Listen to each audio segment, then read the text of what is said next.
குடல் ஆரோக்கியத்தை கெடுக்கக்கூடிய விஷயம் என்னன்னா தண்ணீர் சரியா நீங்க குடிக்காம இருக்கிறது.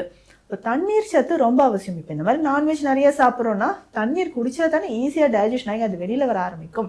இல்லைன்னா உங்களுக்கு அதிகமான ஒரு மலச்சிக்கல் ஏற்பட்டுரும். கான்ஸ்டிபேஷன் இருக்கிறவங்களுக்கு பார்த்தோம்னா தெரியும். ஸோ ஸ்கின் வந்து ரொம்ப ட்ரையாக இருக்கிறது, முகத்தில் வந்து அங்கங்கே பிம்பிள்ஸ் வருது, தலைமுடி உதிர்வது, இந்த மாதிரியான விஷயங்கள் இருக்குது.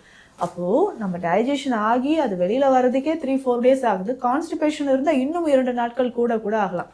ஒரு நாள் நீங்கள் எடுத்த உணவு கிட்டத்தட்ட 5-6 நாட்கள் வரைக்கும் உடல்லையே தங்கி கழிவாக இருந்துச்சுன்னா அப்போ உடல் எவ்வளவு அசுத்தமாகவும் கழிவுகள் நிறைந்ததாகவும் இருக்கும்ன்றதை நீங்கள் பார்த்துக்கணும்.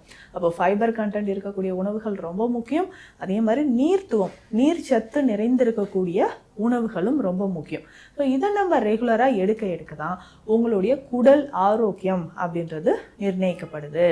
அடுத்து 3வது முக்கியமான ஒரு விஷயம், இதுதான் நம்ம ஏன் குடலை 2வது மூளை அப்படின்னு சொல்கிறோன்றதுக்கான விடை இந்த 3வது பாயிண்ட்ல தான் இருக்குது. என்னன்னு கேட்டிங்கன்னா, இப்போ நம்ம குடலை சுற்றி நிறைய நர்வ் சிஸ்டம், அதாவது நரம்புகள் அப்படி சின்னதாக ஒரு பெரிய நெட்வொர்க்கே இருக்குன்னு சொல்லலாங்க. ஸோ அந்த மாதிரி இந்த நரம்புகள் என்ன பண்ணுது, என்ட்ரிக் நர்வ் சிஸ்டம் அப்படின்னு நம்ம சொல்லுவோம். இந்த என்ட்ரிக் நர்வ் சிஸ்டம் என்ன பண்ணுது, குடலை சுற்றி எப்பவுமே அலர்ட்டாக இருக்கும். இப்போ என்ன உணவு வருது, இது எப்படி அப்சார்ப்ஷன் பண்ணலாம் அப்படின்ற மாதிரி. ஸோ இந்த நரம்புகள் என்ன பண்ணுன்னா தானாகவே செயல்படும். ஸோ சுயமாக செயல்படக்கூடியது. ஸோ பிரெயினோட ஆர்டர் நமக்கு வரணும்னு கிடையாது. ஸோ இதை நல்லா என்ன பண்ணுன்னா, ஸோ அப்சார்ப்ஷன். ஒரு சிலர் வந்து நான் சத்தான உணவு தான் சாப்பிட்றேன், ஆனால் எனக்கு வெயிட் கெயின் ஆகலை, ஹீமோக்ளோபின் இன்க்ரீஸ் ஆகலை அப்படின்னு சொன்னால் இந்த நர்வ்ஸோட நெட்வொர்க் நமக்கு வீக்காக இருக்கிறதுனாலையும் ஏற்படலாம்.